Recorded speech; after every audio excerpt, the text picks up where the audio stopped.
Welcome into Locked On Eagle Squad podcast. We're going to break it all down for you when it comes to a rookie camp review as the latest Eagles get their first taste of the NFL at the NovaCare Complex. Then we'll also talk about the possible return of the fullback position. The Eagles looking to start a trend. All that and more with me, Mark Farzetta, Harry Mays, Jason Martinez, and Louie DiBiase right here on Locked On Eagle Squad podcast. Fly, Eagles, fly. It's the Eagles Squad, sponsored by Game Time. Everything Philadelphia Eagles every week, covering all the big hits and game-changing plays from the city of brotherly love, the way only the Locked On Podcast Network can. Get ready and squad up. It's the Eagles Squad show starting now.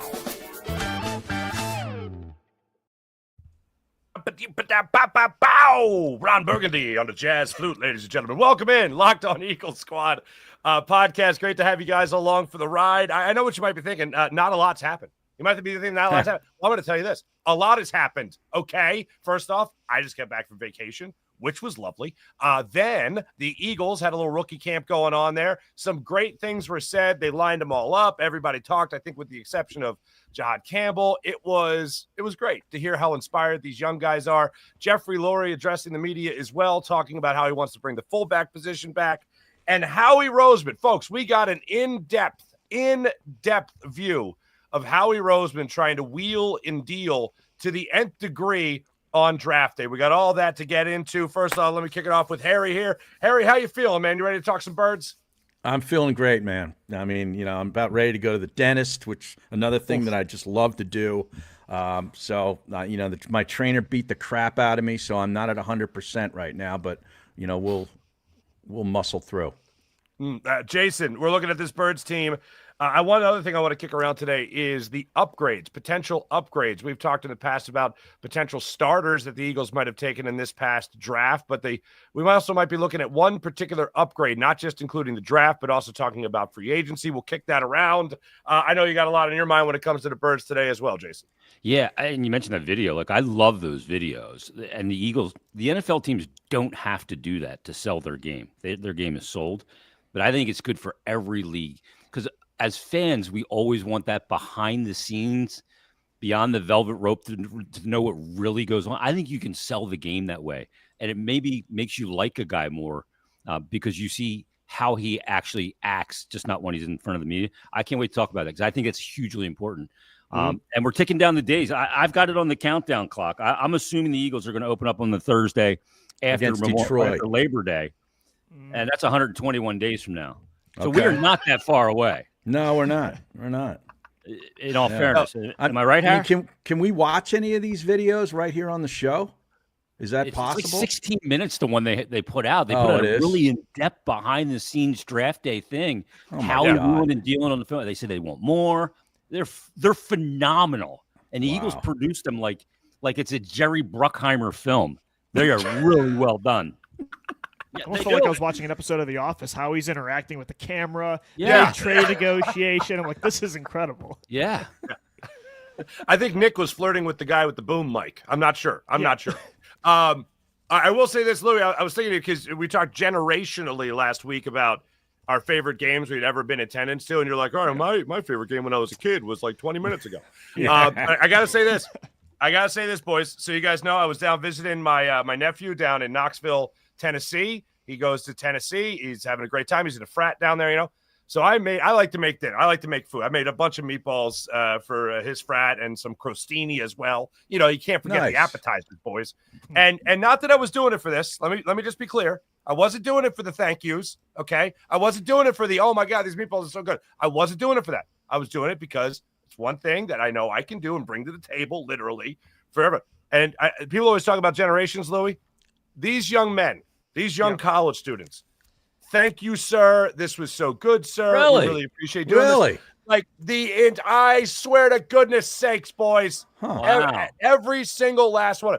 15 of these guys. It was 18 people in total at dinner. 15 of them from my nephew's frat, and they could not have been more gentlemanly about the dinner. It was just, I just gotta say that because impressive. You know what? Meatballs were better than a ramen. So they were happy. As I say, hey, frat guys, I guess, are becoming gentlemen once again. What a turn. What a turn. I just want to take a second and acknowledge it before we dive headfirst, Well, Louie, good. into the Eagles conversation. You know Well, what I it's mean? good you weren't just doing it for the likes either, Mark. That's good to work out of Hey, you. David, was that clickbait meatballs you made? Click. Yeah. Hey, as an Italian to another Italian, meatballs always brings peace, always brings out the best of all of us. The manners, you can't go wrong. I found a really good butcher shop down there too to help me out. There we go. Great. Exactly. You gotta get the good ground beef. The thing, like through my cancer journey, like people bring food a lot, and meatballs and pasta dishes are easy. Here's my ziti, you know. Right, Here's right. Aaron's last ziti in the front, right. right? Everybody brings a ziti. So I've had a ton of it in different, and meatballs warms the soul. Yeah. They're just, and everybody's are different, and they're so good. And you can go sandwich, you can go with pasta, you can do anything with it. It's a versatile item. Very It's the versatile. Jihaad Campbell. Not like a meals. fullback. Yeah. This is your I'll Jihaad Campbell of meals. To bring things full Yeah. circle. While I'm on the edge. Not the inside Jihaad linebacker. Campbell of meals. No. No, that's dangerous. Don't want that Yeah. one. Don't want that one. It was a great time. It's good to be back, being able to break down and talk about the Birds with you guys. But let's get into it. I don't know how many of you guys saw this or not, and people listening, people watching. It really is fantastic, the behind-the-scenes work the Eagles do with their video crew, their social media crew, really bringing you into the war room, for lack of a better term, as the draft is going on. Last year, it was all about the anticipation.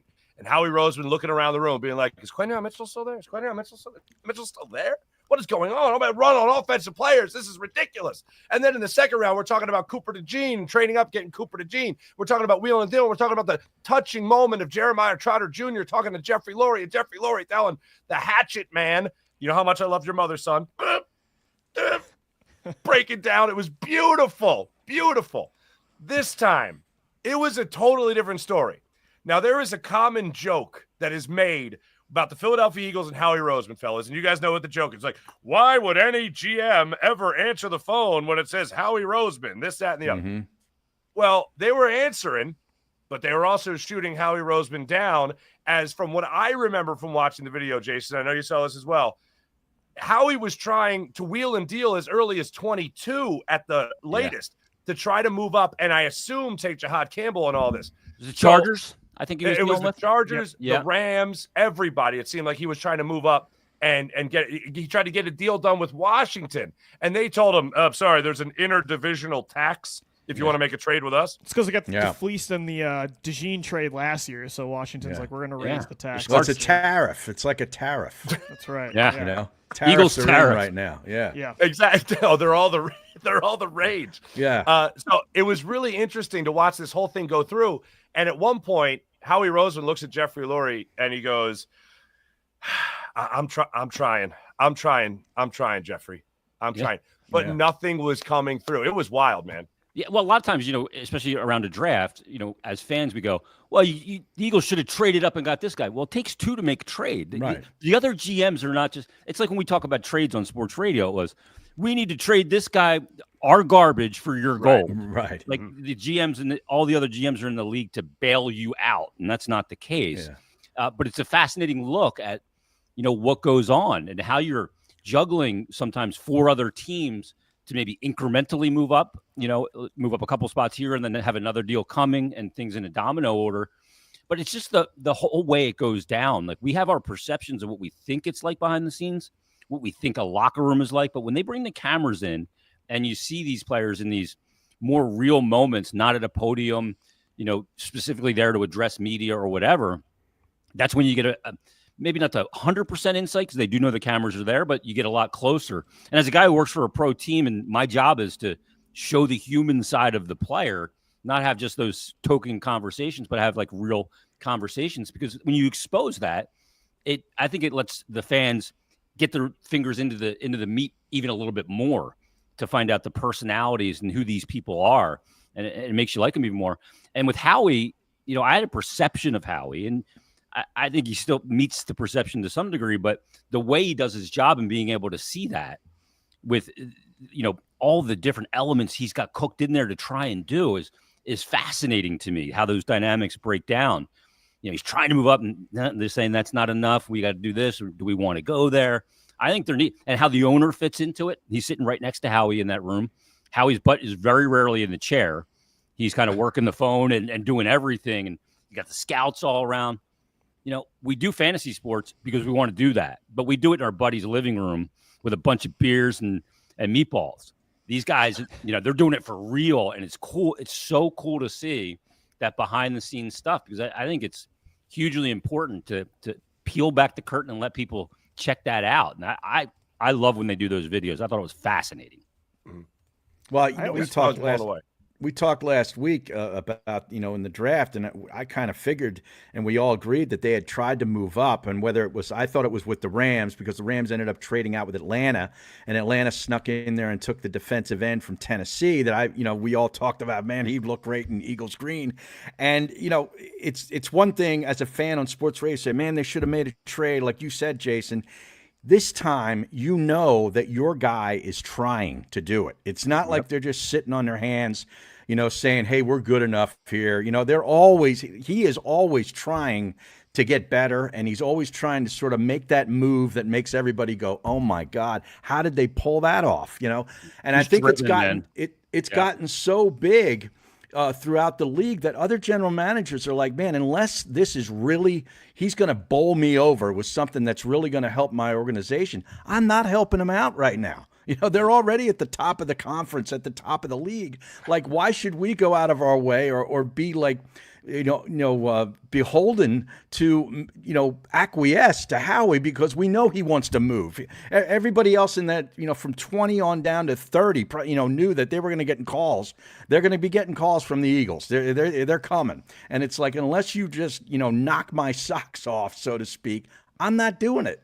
Not for you. Become another body in Howie's graveyard of guys that made a bad deal. Right. Yeah. I think Howie deserves a lot of credit for all the stuff we're talking about, being aggressive, constantly working in the phones. But I think what those videos also showed is how much luck really does play a part in all of this. Like Jason said, it takes two to tango. And the fact that the Eagles, not just this year, but last year, they showed the inside look at him trying to trade up for Cooper DeJean. The fact that he's been lucky enough to have DeJean fall, he thought the Rams were taking him. He looked at Lurie, he's like, there he goes. Like, they thought he was going to L.A., falls in his lap where he can trade up. Same thing with Campbell in a year where nobody wanted his lower end picks at the bottom of these rounds. And in a round where, first round picks are going, the Atlanta Falcons are trading future first, the Giants are trading a 2 and multiple 3s to move up. The fact that he still was able to get up at least one spot to get the guy he wanted all along, it does sound like it was Campbell. Lurie told Campbell on the phone, we've been trying to get you for over an hour. The fact that he got him again, they deserve a lot of credit for it, but they've been really lucky. You would say Quinyon Mitchell, Cooper DeJean, and Jihaad Campbell fell in their laps these last two drafts. Jalen Carter, Carter going back to Nolan Smith falling to 30 that year. I mean, he's been really lucky with the way the board has fallen. It was Rich Eisen who had Howie Roseman on a couple of days ago, and he just said, I'm going to say what everyone's saying. How did this happen again? How did this player that's so phenomenally talented fall to you? No matter how far the Eagles go down. Yeah, no matter how far the Eagles go down, they seem to get the talented player that was top 15, top 10, whatever the case might have been. And it happened again with Jihaad Campbell. It's absolutely amazing. Yeah, there was a moment in that video, too, where he's on the phone with the Chiefs, and they're talking about picks and rounds. And he goes to the Chief GM, we have the last pick in every round, basically saying, because we beat you in the Super Bowl. Yeah. I thought it was awesome because he had a little smirk. Howie's always got a smirk. We had a little smirk on his face. That was great. And that gamesmanship between GMs is pretty cool, too. Like, we're picked 32, and then we're going to pick last in the second round, too. Yeah, we won this thing called the Super Bowl. Over you guys. Smirk on his face 32, the whole time, 64, 96. Yep. Yeah. Funny how that happens. There were a couple of things. One was definitely that, Jason. That's a great pickup. The other was the excuses Howie was getting from general managers. One was the interdivisional tax, which I still find hilarious. The other was we have something better. We feel we have something better. I think that was the Rams that gave that excuse. And then the other one is you're going to have to go a little more. You're going to have to go a little more. It was like a guy who desperately wanted a date but was getting the have to wash my hair. I have to organize my sock drawer. Whatever. It like was every excuse. Rodney Dangerfield's asking out the teacher. Instead of getting friend zoned, he was getting trade zoned the whole time. Yeah. What about tomorrow? I have class. Well, call me when you have no class. Yeah. There was one moment that I thought was amazing. The other moment that I just thought, I don't know if you guys caught this or not, but the one moment it's actually gone viral because I think the Eagles even posted this. The moment the Eagles get Jihaad Campbell, about 20 seconds later, Vic Fangio comes walking in the door. Yeah. And Vic Fangio has a look on his face like he's a 5-year-old on Christmas morning. Like he can't believe what is lying under the tree waiting for him to mold and develop for an NFL career, at least the early goings of it. And it got me thinking about the versatility of Jihaad Campbell. We've talked about that at length, but specifically how he's going to work with Vic Fangio. And Louie, I know when you go back and you look at guys like Josh Sweat, and you look at guys like Jalix Hunt getting his feet wet under a guy like Vic Fangio, and you think about some of these younger guys and even some of the veterans, like I mentioned, Sweat, even Brandon Graham, that were there for the transition from the Jonathan Gannon defense to the Sean Desai defense, and both were supposed to be disciples of Vic Fangio, and then actually getting the original model, Vic Fangio, what he could do for players like that in this offense. And you talk about the versatility of Jihaad Campbell, Louie, and this is something that I just can't wait to see how he develops under a guy like Vic Fangio. I mean, look what he did with a career backup last year in Zach Bond, who was an edge rusher, most people thought, and he moved him to the inside, and he became an all-pro. So now you take a first-round talent like this out of Alabama with all the traits, 6'3", 4.52 speed, elite wingspan, and you see what Fangio can do with that talent at the same spot. I mean, you literally have the blueprint. I mean, Zach Bond, it was that project last year. Maybe you want to move him more to the edge, but if they want to make him an inside linebacker, I think Fangio is going to be able to do it. That gives a ton of credibility to the Eagles, like when it comes to free agents too. They bring in guys that haven't done much in their NFL career, and then they get them paid because they look at Mekhi Becton on the other side of the ball too, right? I mean, put them in a situation where they're going to just excel with a guy that's got a ton of respect around the league and Fangio. The other thing too with the video that I noticed is, look, like a draft, like you have to have some luck and guys fall to you and the board fall into place sometimes. But the amount of pre-draft work you have to put in for all scenarios, because the trickle down of every pick and how it affects you and your intel on what other teams might do or what they need. It's so comprehensive, the pre-draft work. And you could tell from that video, the Eagles were never left fumbling through pages to try and figure out where things were headed. They were playing from in front, and that's a big element. Well, they have simplified it too over the last couple of years. Okay, you take a plane ride to Athens a few times a year, and you go to Tuscaloosa, and you know what I mean. I mean, they know all the coaches. Those coaching staffs are pretty stable. They've got those places wired. So, and maybe we need to add Toledo to that. I don't know. It certainly seems like Sirianni's got buddies over there. So on that note, Harry, perfect segue. What did Nick Sirianni do in that room other than just like say, "Hey, welcome to the Eagles, son. Hope you're ready to work." On the desk, and that's all he was. Feet just on the kicking desk. back and relaxing. Stay out of it. Yeah, well, exactly. I'll pick the ingredients, and you get to cook the meal. You're the chef. Right. Once we get to camps, then they're mine. You know, so he kind of took the role that I would have taken. Look, I'm just watching the draft tonight. You know, you guys are working, and I give you a big round of applause. And that pre-draft stuff, there is input from those guys because they will look at, like Vic Fangio's looking at guys for sure. You know, they do the same thing in free agents, looking at guys and going, "I think this guy has transferable skills. We can get him cheap. Here's what I think I can do." Right. And a lot of times there's a lot of arrogance. A lot of times coaches think they can fix a guy that hasn't lived up to his pedigree, but. That's all part of that really diligent, very thorough process that the Eagles under Howie have been able to do. And the key thing to it is having that consistency and having that same group of people, keeping your people there and knowing the process. They all know where they fit in the process, and having that without the turnover all the time at that area of the organization is massive. Because when you're constantly turning it over, it's a new process. And you see teams just make huge mistakes as a result of that. Yeah, and you look at the coaches, like you want them to have input, right? And of course, Howie is going to bring in personnel that fits a Fangio defense, what Stoutland wants in an offensive lineman. Like Howie does that really well. But you also got to remember that these coaches shouldn't be extremely involved. I mean, Nick Sirianni was coaching until February. These scouts, the general manager, the front office, they've been working on this process since last summer. So I think this team does really well now compared to the Chip Kelly days. I'd even say the Doug Peterson days, where they all, as Jason was alluding to, like they're all very in sync right now of what their responsibilities are and how he gets it though. Like Howie's not going to bring in a player that doesn't fit what Fangio wants, what Sirianni wants. And I think there's a trust in that building right now that, definitely wasn't always there. I mean, Chip Kelly used to call Howie a cap guy, so a salary cap really good man. cap So, guy. Yeah, Really good so, cap guy. I mean, it wasn't always there. That was a diss. Yeah. Oh, Total definitely. diss. Definitely. One last thing I noticed in that was, did you guys happen to notice what was on TV in the draft room? I noticed the NBA playoffs. Were on Who is watching an NBA I did playoff notice game? that. Yeah. Who is Not watching me. an NBA playoff game? Somebody, Howie loves ball, or somebody does in that building. They Must love have been an movies. off Maybe night somebody- for the NHL. Maybe somebody had a bet.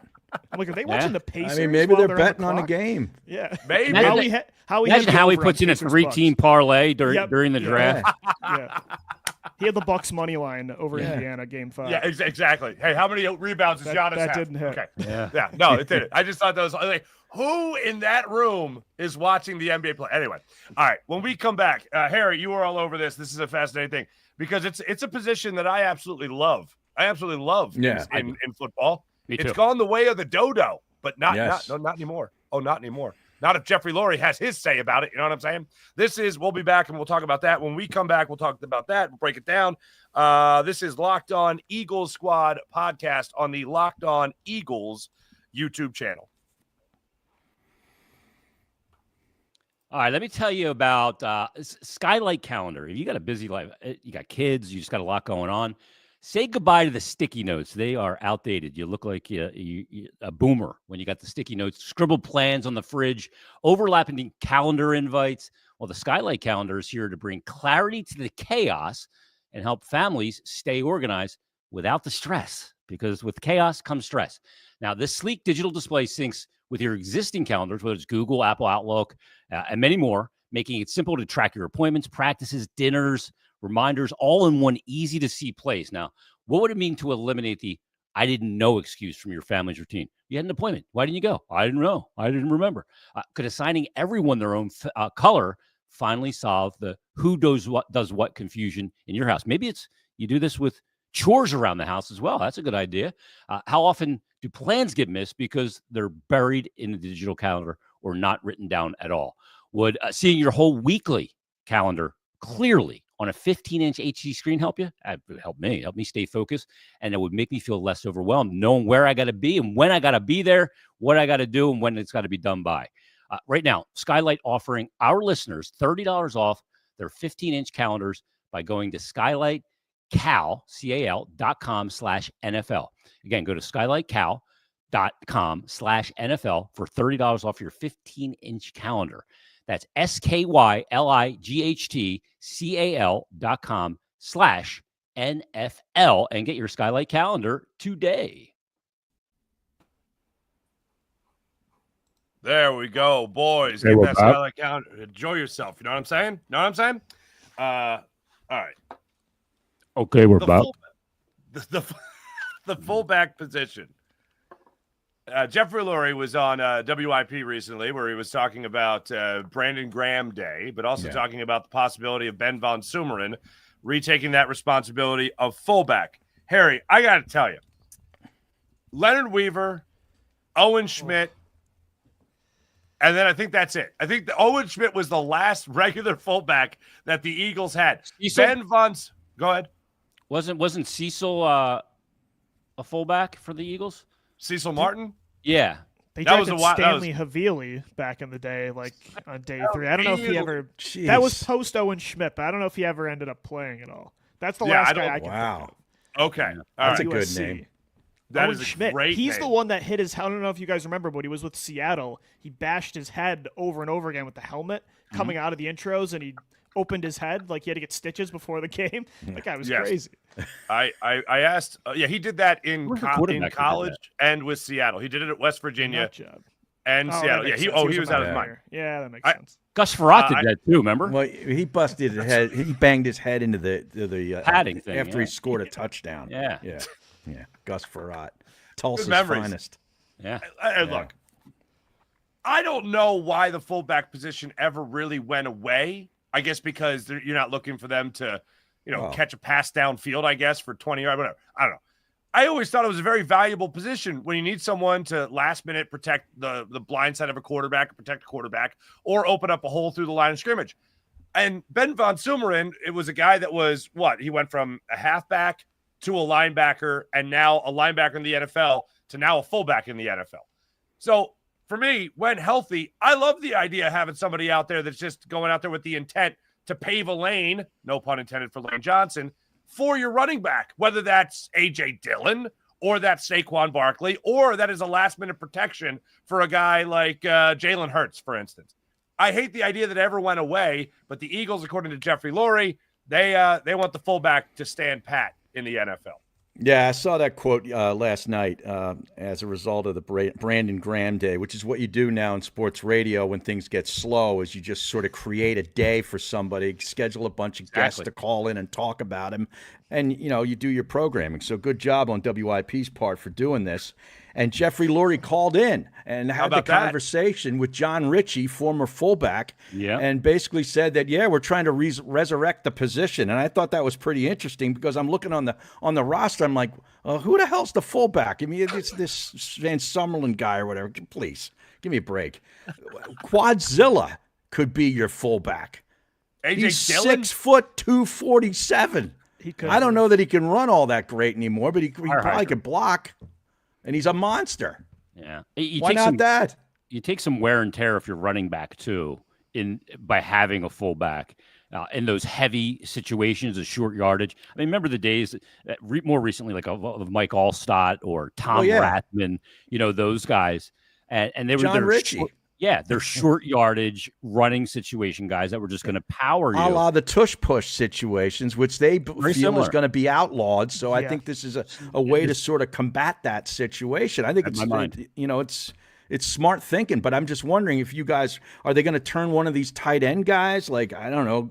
Yeah, that they got on the Harrison roster. Bryant that they signed played right from Cleveland and the Raiders, I believe. Actually, he played for. Ty Robinson, their 4th-round pick out of Nebraska. There were times Nebraska in the red zone used him at fullback. So okay, I don't know that Bryant guy's a big dude. The guy they got from the Raiders, he's a big guy. Some fullbacks have been versatile weapons too. I think that's the reason why it kind of went away, because analytics came in and it was more about what guys could provide, catching the ball as well. But, spread offense took over, shotgun. Darryl Johnson was a good receiver as a fullback. I mean, Gibbs used to incorporate it. They'd call him H-backs. Now, Riggins was his tailback, really, but he was like a fullback. That's kind of how the 49ers use Kyle Juszczyk, right? Right, Juszczyk or whatever. Shanahan does a lot of old Joe Gibbs stuff. So I love the idea. I'm like all you guys. I'm kind of I romance back to the older days when I grew up watching the game, and the fullback was a great position. But he's got to be versatile in this day and age of football. But it looks like Jeffrey Lurie, I think he's serious about this. I don't think this Lurie's a throwback guy. Yeah. That's the play style that's coming back. I mean, the Eagles ran the ball more than anybody in the league last year, and it led to a Super Bowl win. And like you guys mentioned, I don't think it's a coincidence that yesterday he talked about fullback coming back, and Adam Schefter also mentioned that this month could be when the tush push is banned. So I think they're trying to find alternative routes in short yardage situations. I just also think about like the fridge back in the day. Remember when Chicago used to use him in the middle? You got Jordan Davis, Jordan Mailata. I just wonder, like, the creative ways you could try to. I would love to see Jordan Davis or Mailata used in one of those packages too. Could you imagine Mailata before? I mean, what he played before. You don't have like the traditional Leonard Weaver type of Owen Schmidt fullback here, but there are some options that they can get creative with. Yeah. And Ben Von Sumeren has taken over that spot, when they've used him in that. And I think on the roster right now, he might even be listed as a fullback. He's listed as a full. After he signed that extension last year, he was listed as a fullback. Yeah, and not a linebacker, which is originally when he was added to the team. Right. And I remember everyone this guy, raw strength. This guy's got raw strength. If they can mold that, what is he going to be? And well, I'll tell you what he's going to be. Apparently he's going to be a fullback.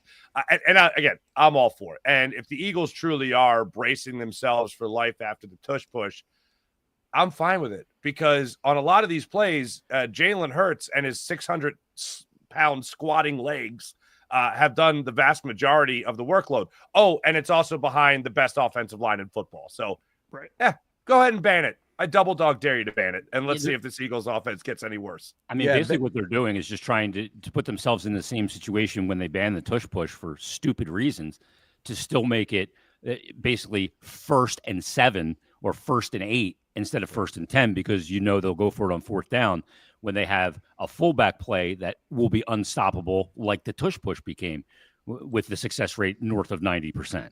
Yeah. The funniest part is the QB sneak.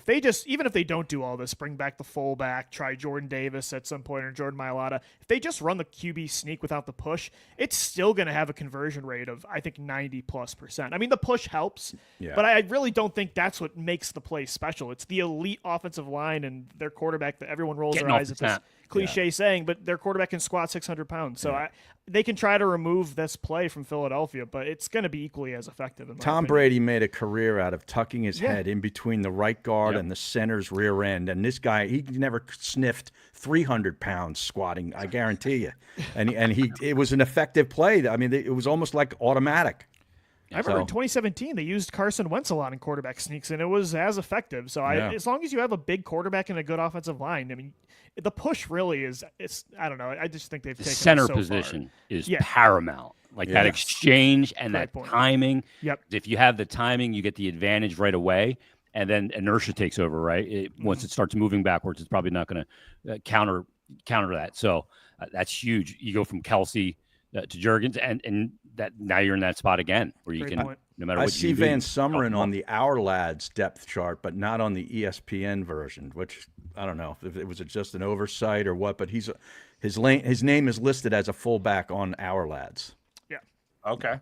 All right. Now, we've mentioned the name a couple of times, and we've talked about who could be starters on this Eagles team from the draft. Who could be starters? We've broken that down many times over already. I got a question for you guys that I want to throw out. And if you guys have a name that immediately jumps to mind, just shout it right out. But there's one name in particular that I think is automatically an upgrade, and we're including backups in this. When you talk about the possibility, like we've talked about Drew Nakobe, can he be an upgrade, or at least be the status quo for the safety position? Can Adoree Jackson be an upgrade? Can Kelee Ringo be an upgrade from what you would have gotten if Darius Slay stayed here? Is Jihaad Campbell an upgrade from Josh Sweat even? Are there any clear-cut upgrades you see from the team that walked off the field after the Super Bowl with all the confetti to a team that as of right now is going to be going to the NovaCare complex for OTAs in the not-too-distant future? Any right now on the roster clear-cut upgrades that you guys see from the team that walked off the field? What about Adoree Jackson instead of Ringo? I would take that. Would you take him over what you think you'd get from Darius Slay in the upcoming season? Because I would, on that note. Yeah, I could do that too. Absolutely. You go, okay. So you and I look at Adoree Jackson possibly over Kelee Ringo going into the upcoming season. There's one other name that really jumps out to me. Look, I could be wrong, but is there any other name that jumps out to you guys? When you look at the draft picks, it's hard. Like you come last year and you get Quinyon Mitchell comes in and Cooper DeJean, and they were both great. But it's hard because you just don't know how even if you come from a big program like Nakobe, you're coming from Texas and you played in big football games. How are you going to assimilate to the new system and the NFL game right away? So it's hard to say if that's going to be an upgrade if they end up starting or wherever they take over. It's hard to do that right now in May. When we get to training camp preseason, we could have a better indication of that. But I got faith that Howie found guys that are going to be equal to or greater moving forward for the areas where he's had some attrition. I don't know if there's an obvious one. I would say maybe Ringo over Slay, although Slay was solid last year. I actually think it might be Jihaad Campbell if he ends up playing mostly at inside linebacker. And Nakobe Dean had a really good season, but there's things Campbell can do that I just don't think are in Dean's ability. So I don't think there's an obvious one, but if you told me at the end of the year, one of these newcomers ended up being an upgrade over what they had in 2024, I think it's Campbell hit on that ceiling that Quinyon Mitchell did last year, Jalen Carter did, and he's just another level of what Nakobe Dean. I mean, Nakobe Dean was really good last year, but the way Campbell can get to the quarterback too, on top of the coverage ability, I would probably lean Campbell. All right. I love these answers. I'm going to throw one more name to you because it hasn't been mentioned, and it's one you got to dig a little bit on the roster for. You rather have A.J. Dillon or would you rather have Kenny Gainwell? That's a good one. Yeah. As your backup to Saquon Barkley. And now look, and this is with all all due respect to Kenny Gainwell, okay? Because he did have a good as a backup running back. He had a very good year last year. But you're talking to somebody that is going to be unrelenting on a defense. This is going to be really no huge change of pace. Look, talent-wise, yes. Would I rather have Saquon Barkley run the ball? Absolutely. But when you talk about the backup position, I think the Eagles have upgraded tremendously with A.J. Dillon running the ball out of the backfield rather than Kenny Gainwell. I think that's something that, again, is going to be unrelenting when you talk about a force behind the line of scrimmage, this particular line of scrimmage. If you're going to say there's one clear-cut upgrade, I know it's a backup position, but still, the backup still plays significantly. That's one guy that I think will step up and be an upgrade from what you saw last year. If we're going backups, I think Tanner McKee is an upgrade over Kenny Pickett last year. Now that he's finally no debate QB2 on this roster. Yeah, I think he's an upgrade over what Pickett was last year. And he gets number 2 reps now. Yeah, too. There's no debate anymore. I think McCord's going to be number 3. I agree. Yeah, I agree. The backup running back position, I think, is hugely important after a year where you played as many games as you did, and Saquon played as much as he did. You have to manage him this year, and if you have an upgrade over Gainwell that you can put in there a little bit more, especially in games where you feel really comfortable. And the big thing is you nailed it, Mark. Their offensive line, like if you're a running back and you're looking for a situation, boy, you're like telling your agent right away, call the Eagles because I'm going to get paid on raw numbers. And even though I'm not going to be the starter, I'm going to have huge yards per carry because of playing behind this offensive line and running behind them. The only thing that gives you pause maybe is that, he missed all of last year. Yeah. The neck injury. He could end up being a Rashad Penny that just never plays. Right. But if he does, he's the exact kind of build that you want behind Saquon. No doubt. A bigger running back that can take on a bigger workload because I don't know if Will Shipley could be that guy or if Kenny Gainwell could have been that player. So they have to, I mean, as Jason was talking about, Saquon had a historic usage rate last year. Like, you can't expect him to have that same workload and make it through an entire another season. So that running back position behind him is really important. 482 touches. Now, I know a lot of people jump to it's not crazy. Derrick Henry. Yeah, it's not Derrick Henry touches. Yeah, I get it. But 482 carries or touches in the NFL is still a lot of touches. When we come back, remember Devontae Murray. Remember him?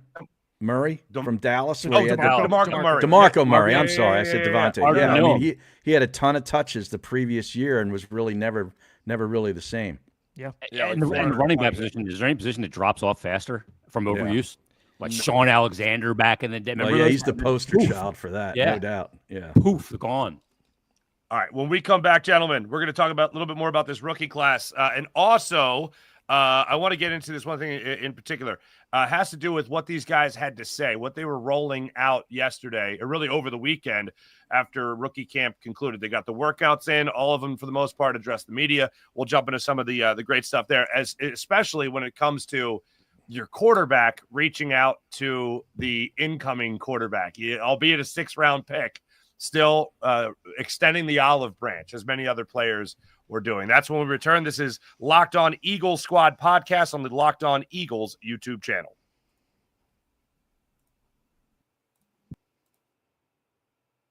All right, guys, Locked On Eagles Squad is brought to you by FanDuel, America's #1 sports book. The NBA playoffs, they're in full swing, and every night it's been delivering highlight-worthy performances, major momentum shifts, and can't-miss moments. I mean, last night, the close Knicks-Celtics game, Nuggets, Thunder, a buzzer beater by Aaron Gordon. The playoffs have been crazy. Whether it's a game-winning shot or a breakout player, there's never been a better time to get in on the action. FanDuel makes it easy to stay in the game before tip-off and live. With player props, performance trends, and same-game parlays, fans have more ways than ever to play smart and to win big. I've been betting a lot on Russell Westbrook with the Denver Nuggets, the over on points 4. I've been hitting. I feel like every single game they're daring him to hit threes, and he's been doing it. New to FanDuel, it's the perfect time to sign up. Head to FanDuel.com, place your first $5 bet. If it wins, you're going to get $200 back in bonus bets. Once again, Place your first $5 bet. If you win, you'll get $200 in bonus bets. Make every moment more with FanDuel, the official sports betting partner of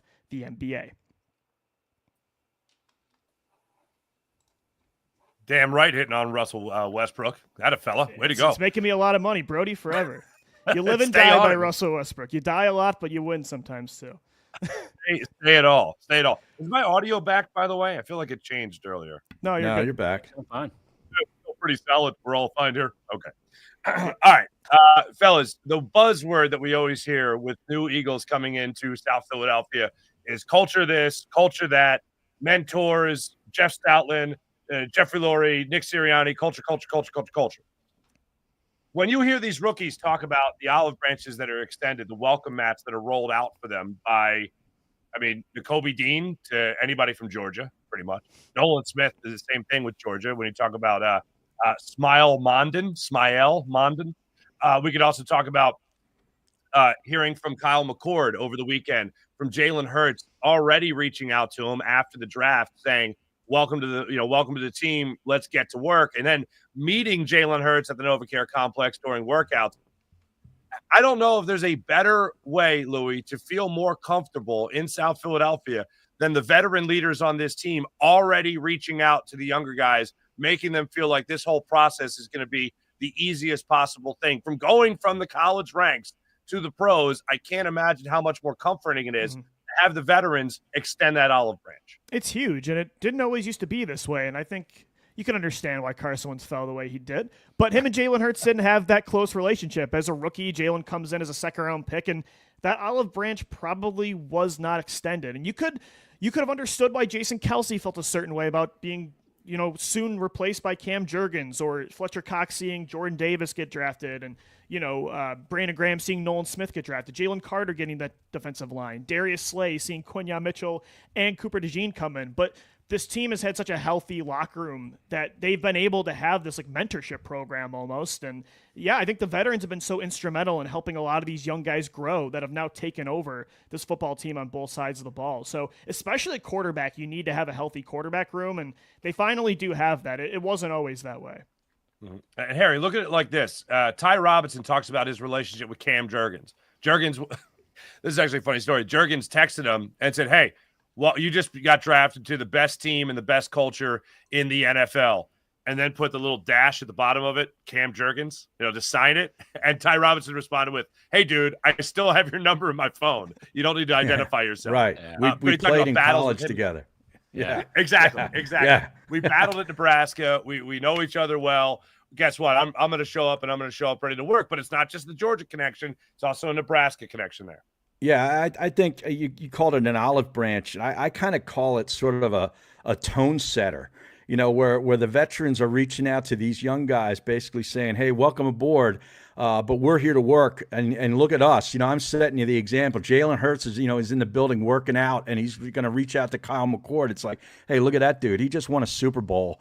And he's here, he's showing me welcome aboard, but he's also, sort of setting the table for this is what the expectations are in this locker room and in this facility. And, we live it kind of thing. Take a look. I sort of look at it that way. Yeah, and I think it's great. I think it's great. I do too. I think culture does. A lot of people say, because you can't put an advanced analytic on culture. You can't say you have a good culture. And this is the effect of it statistically. But anybody who's played team sports knows that first you can't have a civil war to win the war. You can't do the two at the same time, so you can't have that. Not everybody has to like each other, but they have to respect each other. And you have to have those core tenets of, when Jalen Hurts is in that building after winning the Super Bowl MVP and the year he had and grinding and putting in work like he's got something to prove still, that trickles down to everybody. And that's not like one of those, we're suggesting you work really hard. It's a non-negotiable that if you're here and you want to be a part of this, we will treat you with all the respect and you will become part of the brotherhood. But there are things you have to do that are non-negotiable to be a part of it. And it's not prick your finger and this is a lifetime thing. This is, you've got to carry yourself like a pro. You've got to be a good teammate. You've got to do all those things.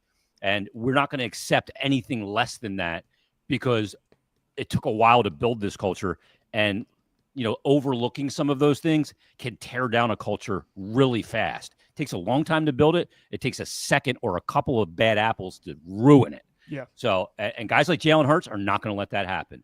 So they extend that. I think it's really, I think those players, first of all, are coming into a Super Bowl champion in a huge market, a very important market for the NFL that's got a lot of cachet, and players that got cachet welcoming them. It helps them fall in line much quicker. I do think it's rare that a team this young, is this mature and composed. And I mean, I think a lot of that has been drafting from schools like Alabama and Georgia. It's another reason that you go to those colleges, because they come out knowing how to handle success, failure, winning championships, high pressure, right? So the fact that they went from that old core of Kelce, Graham, Lane Johnson, Fletcher Cox to this new era, and yet they're still having that great culture, that great locker room. It is really impressive. And like you said, I mean, it takes a while, and it doesn't always look this way. So we've seen some unhealthy locker rooms in Philadelphia. I want to preface this by saying I do not in any way, shape, or form think Scott Loeffler, the Eagles' new quarterback coach, campaigned or had any influence on drafting Kyle McCord in the 6th round. However, I found this to be a very interesting story. Scott Loeffler, when he was still at Boston College and Kyle McCord was in 8th grade, offered Kyle McCord a scholarship to Boston College to play quarterback. Is that an actual thing? People are offering middle schoolers scholarships? Yeah. I always heard those stories. I'm like, that's not an actual thing. Oh, yeah. But... No, it's the real thing. Now, Kyle McCord told the story that at St. Joe's Prep, his coach didn't tell him about it because he still felt he had a lot of things to work on. I don't know. I hate to spoil it. I was never like a D1 college recruit, so I don't know. But he apparently said that his college or his high school coach did not tell him that he was going to get a full scholarship offer until 2 months after the scholarship was supposedly offered. So he never even knew about it until it was too late. Wow. He felt like he said at the time, I felt like I really missed out on it, but it shows two things. One, that he was obviously recruited at a very early age. And two, that there's a relationship already there with the new Eagles quarterback coach and a guy who I think most people are expecting to be the number 3 quarterback on the roster. My biggest takeaway from all of that was that Mark didn't give up the love of the game for podcasting. I was surprised. Well, it wasn't my choice. He was just down in Knoxville. Maybe it was because QB1, but he just loved the mic too much, man. He just had to exactly talk just about gave it up. This beats running. You know having a kid know that at that young of an age, I think is like it could be detrimental. Yeah, you all of a sudden you're hearing when you're in middle school that you're ticketed for a D1 ride. Right. It's like, right. Well, does that kid continue to work? You know what I mean? And continue to keep developing, or do they feel like, I got a D1 ride. I'm in middle school. Like I'm just gonna, you wonder, do they have the same motivation? Are they mentally mature enough to handle that? Well, it depends on the player. I know Singleton, the running back from Penn State, had Nick Saban and guys like that walking the halls of Governor Mifflin High School, and since he was in the 9th, 10th grade, and he knew he was going big time, since before he was a sophomore. So I think it just depends on the kid. The kids who get a big head and stop working, you never wanted them anyway. They're they filter through the cracks. Yeah. I'll tell you, I don't know if this is a normal thing where you get offered and then you don't find out until months later. I would feel like the college would be like, hey, by the way, are you coming here or not? Like, what's the deal? Does your high school coach? Yeah, right. Like, you just up the offer. Right. This is before the NIL, obviously. So what takes place for all this? How does it go down? That is where I have a lot of questions. But I do find it interesting that again, now new quarterback coach of the Eagles already has a connection with QB3. But, I mean, who makes a decision on their college in the 8th grade? You can be offered, but do you have to say, yes, I'm coming? Yeah, committing that early? I mean? I don't know. I'm big on non-commitment. Yeah. If there's any commitment I'm making, it's that I'm not committing. Right, exactly. I'm committed to not committing. I'm committed to being non-committal, yes. It's kind of like my mantra. I'm consistently inconsistent. Correct. And that's where we find consistency, gentlemen. One last thing for my takeaway, just regarding all this stuff.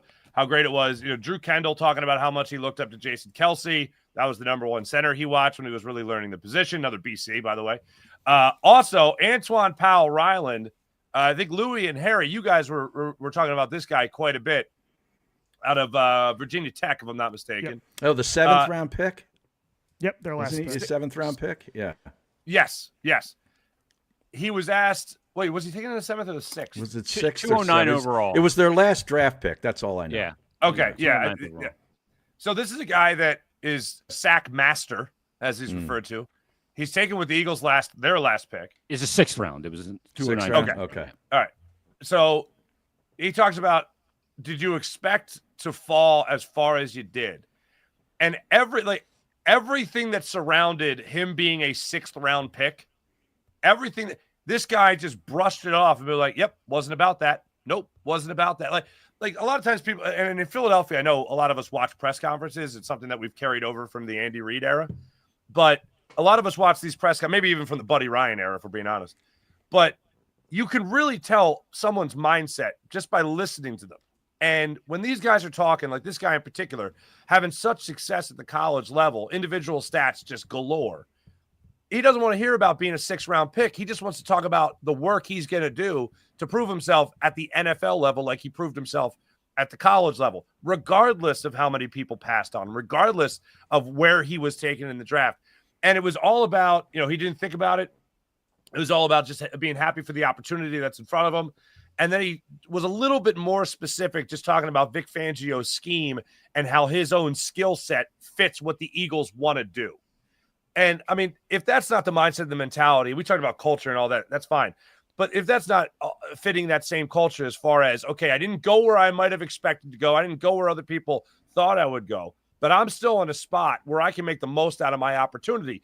And that's where, whenever you hear Tom Brady speak about being a 6th round pick, and I'm not saying this is the career he's going to have, but just in terms of the overall opportunity that is going to be available to you at the NFL level, you get a chance to step on the football field and you get a chance to show that you could do what you did in college at the highest level in the world, then you're going to go out there and you're going to eat. And I just love what he had to say about joining the Eagles and not giving a damn that he was taken in the 6th round. When he gets the opportunity to go out there and show what his skill set is, he's going to show that skill set. Harry, to me, you watch a lot of these guys in college. That's exactly what you want them to say. That's exactly the mindset they need to have before they enter an NFL locker room. Yeah, I mean that's the that's the right thing to say.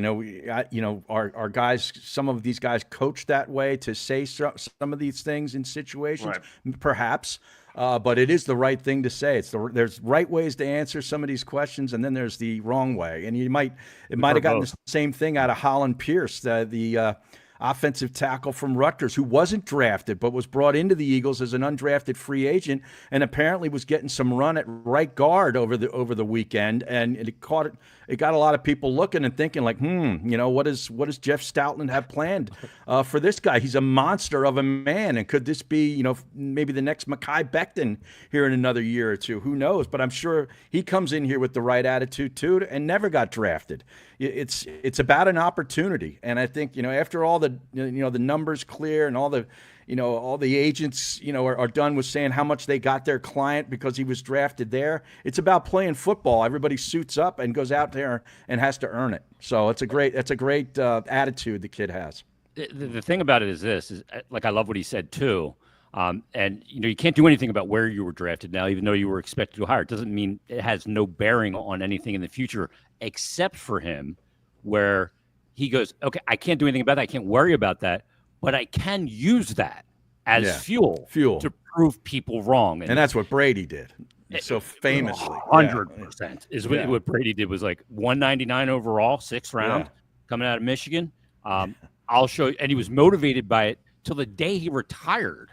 These guys, it's like they take that personally, and it never goes away because it's never good enough to prove. You never get to the level where you go, okay, I proved that I'm good now.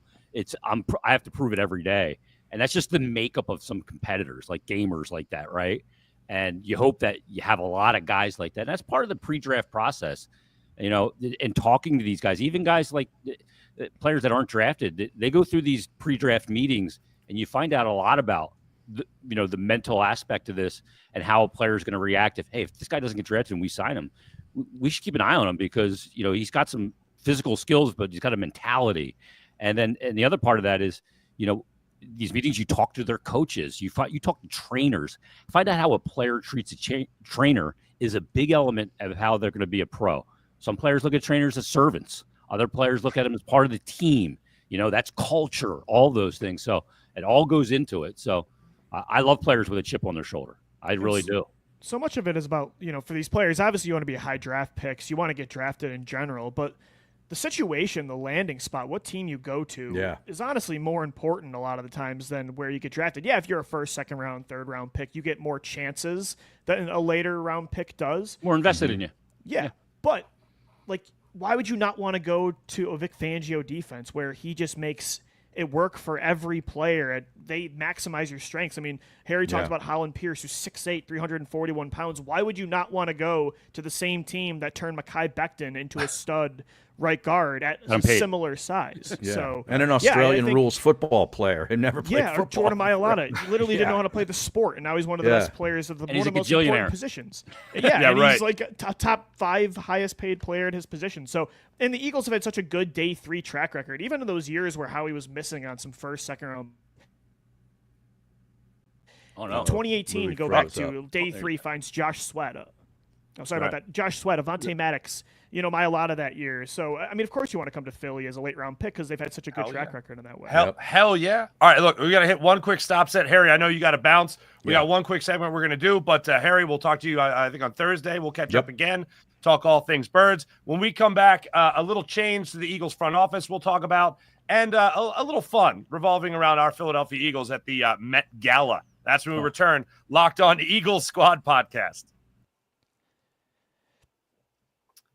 And just like that, we are back, ladies and gentlemen. Thanks to Harry Mays for handling all the business right there. We'll be talking to him again on Thursday. First and foremost, I don't know if you guys saw this story yet. I think a lot of us have, but it comes down to the Eagles losing a senior member of their scouting team, and Anthony Patch. He had been with the team since 2002. He has moved on to the Las Vegas Raiders in a senior role, non-specified senior role.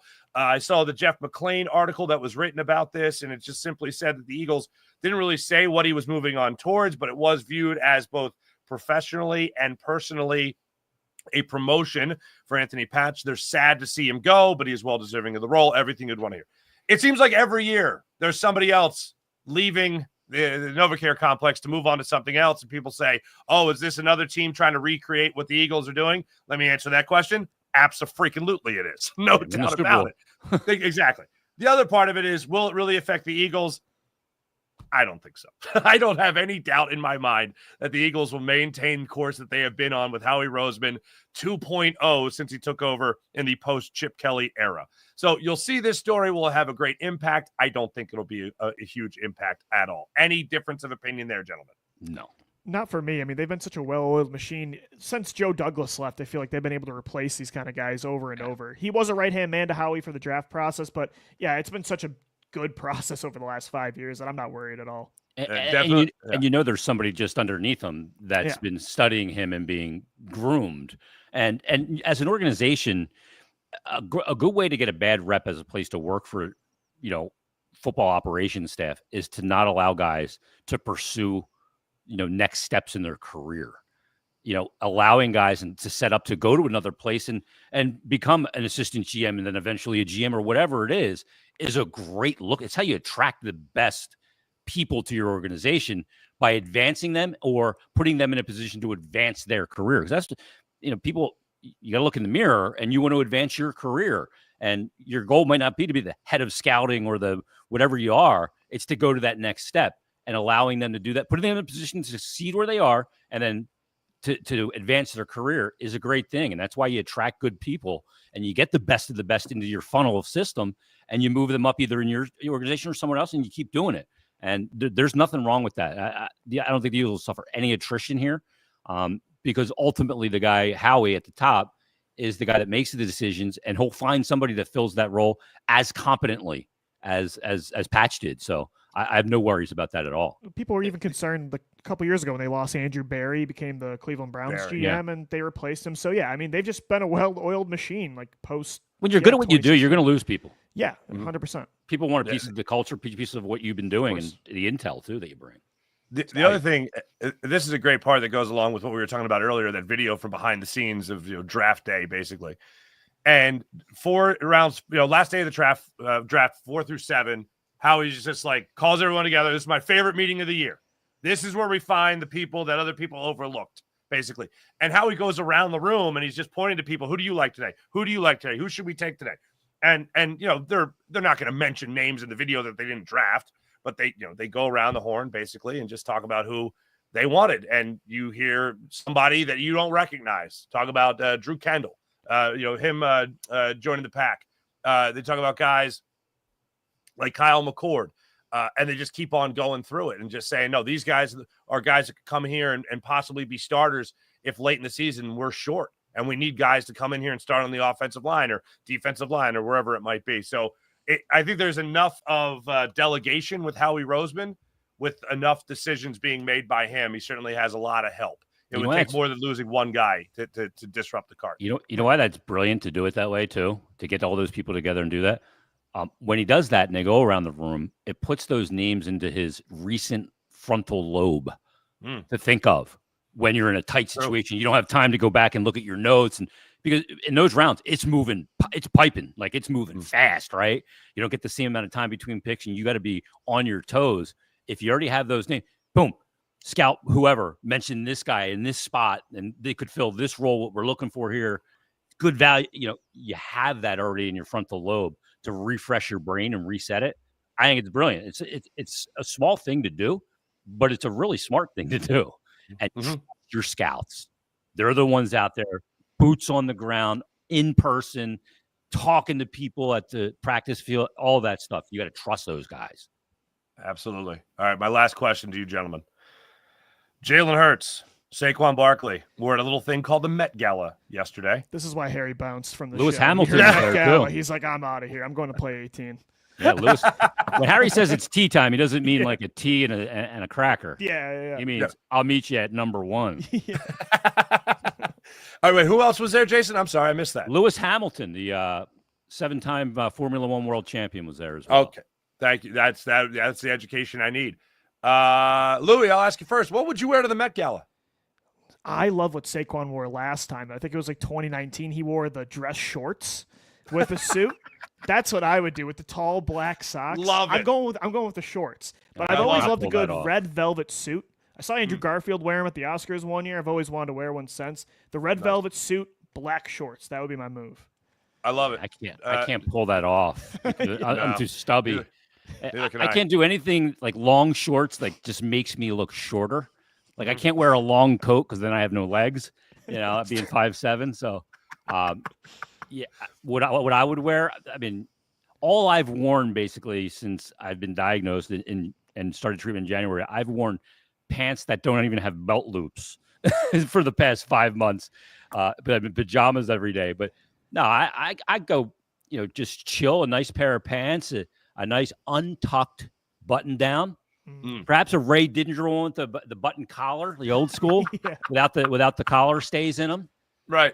But yeah, I go real chill, like almost like a beachy look, like a white shirt and just real cash, and you just want to be comfortable and enjoy, little Jimmy Buffett action. Yeah, go parrot There we head go. style. Yeah, I'm not opposed to that. Do the Andy Reid. Yeah. Or I could show up like today. I'm wearing my Slayer shirt. Yeah, there we go. That's beautiful. I think I'd have to go with a real old ratty Mike Mamula Eagles jersey, and a pair of sweatpants. I think just There you go. that's great. that maybe a cigarette What's the butt brand hanging of out my mouth. the Mamula jersey? Is it Champion brand, Puma? I can't remember who was making the jerseys back then. I believe You gotta go at the time- Fila. A ton of brands were. Fila. Yeah, that's right.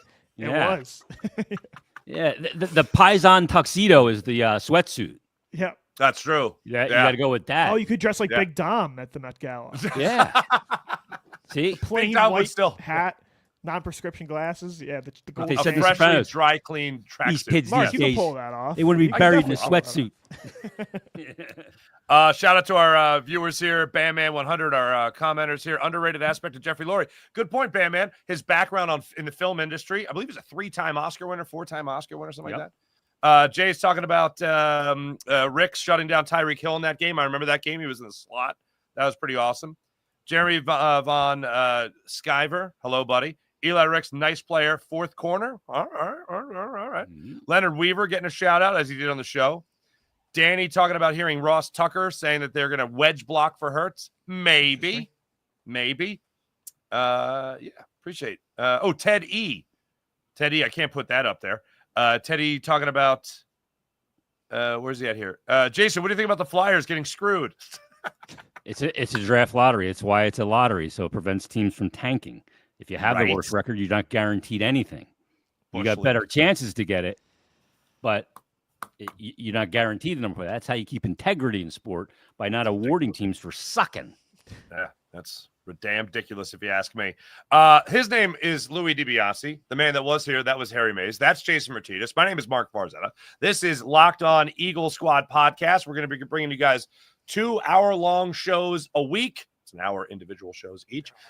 Usually Tuesdays, Mondays, and then Thursdays. We're going to have ourselves a good time breaking it all down when it comes to the Eagles leading up to the season. Make sure you guys like and subscribe to Locked On Eagles YouTube channel. That man right there, Louie DiBiase, he's bringing you content each and every day here on Locked On Eagles YouTube channel. So make sure you guys are liking and subscribing and interacting as well. Thanks for watching. Thanks for listening. Like and subscribe Locked On Eagles YouTube channel. I'll be back with you guys tonight for Locked On Phillies YouTube channel for your Locked On Phillies postcast after Phillies and Rays game 1 of that 3-game series down in Tampa.